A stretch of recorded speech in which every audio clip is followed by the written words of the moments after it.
You know what it's like to live in America, but do you know what it's like to live in Syria? Life in Syria is very different from America. Syria is located in a region called the Middle East. It borders Iraq, Turkey, Lebanon, Jordan, and Israel.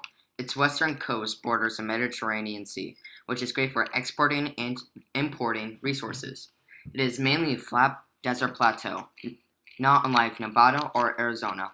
Syria is only about the size of North Dakota. Syria's capital is Damascus.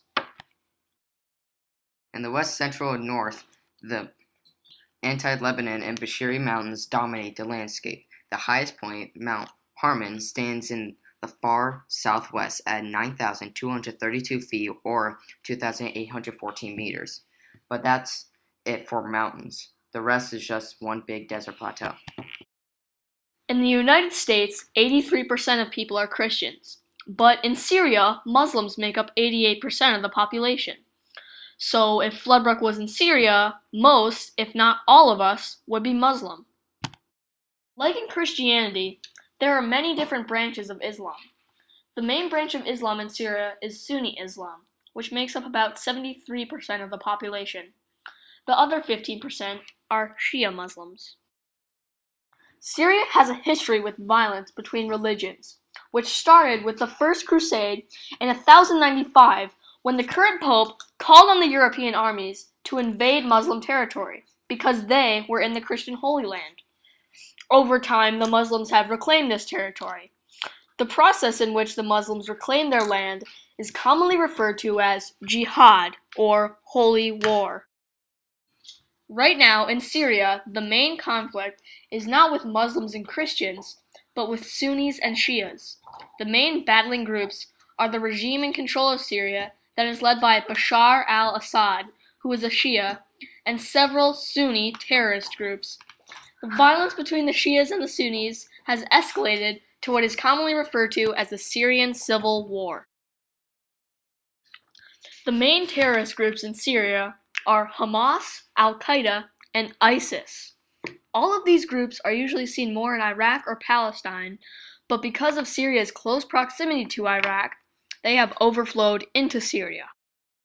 Al-Qaeda and ISIS's goals are to drive Western influence out of the Middle East because they think that Western ideals have weakened the Middle East. But they take it farther than that by committing heinous acts against civilians in Western countries. Al-Qaeda and ISIS claim responsibility for the attack on the World Trade Center, the attacks in Paris, and the attacks in Belgium. Because of all terrorism in Syria, many people have been trying to escape. The massive flow of refugees has caused a world crisis because no one knows what to do with all the refugees. Some countries, like in the US, have decided to take in refugees, though. And in fact, the town of Rutland, Vermont has just accepted some refugees from Syria. One of the other reasons for terrorists to be in Syria is to fight against the government of Syria, led by Bashar al-Assad.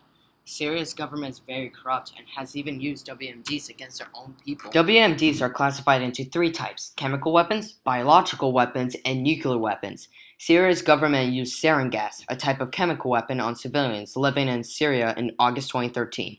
Syria using WMDs is a big deal because Syria are in the United Nations and signed a treaty that they wouldn't use WMDs. The United Nations already knew they had them because in July 2002, Syria publicly announced to the world they had chemical weapons. If Syria uses chemical weapons again, the United Nations has threatened to take action against them. Here is footage of Secretary of State John Kerry threatening Bashar al-Assad. Turn over every single bit of his chemical weapons to the international community in the next week. Turn it over, all of it, without delay, and allow a full and total accounting for that. In conclusion, Syria is very different from the US, and your life will be very different if you lived in Syria. If you want to help Syrian refugees, you can go to the UNICEF website.